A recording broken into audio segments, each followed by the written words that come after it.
I spent a lot of time with Governor Walker. And we're going to do more with less and make the government lean and accountable to the people. We can do so much more with the money we spend. With the $20 trillion in debt, can you imagine that?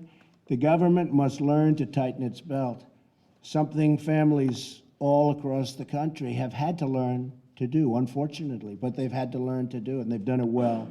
My budget increases spending, and the increase in all spending for federal law enforcement also, and activities having to do with law enforcement, will be substantially increased, and we will fight violent crime. You look at what's happening in our cities. You look at what's happening in Chicago. What's going on in Chicago? We will fight violent crime, and we will win, and we'll win that one fairly quickly. Once we give the local police, the local law enforcement, the right to go in and fight it, and we back them monetarily and also otherwise, we're going to win that one. We're going to win it fairly quickly, I believe.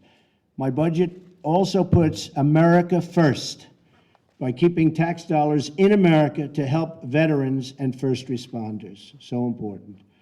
This budget follows through on my promise to focus on keeping Americans safe, keeping out terrorists, keeping out criminals, and putting violent offenders behind bars or removing them from our country altogether. It's an unbelievably complex subject. Nobody knew that healthcare could be so complicated.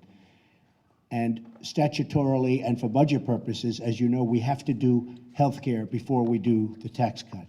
The tax cut is going to be major, it's going to be simple, and the whole tax plan is wonderful, but I can't do it until we do healthcare because we have to know what the healthcare is going to cost, and statutorily that's the way it is. So for those people that say, oh gee, I wish we could do the tax first, it just doesn't work that way. I would like to do that first. It's actually, tax cutting has never been that easy, but it's a tiny little ant compared to what we're talking about with Obamacare.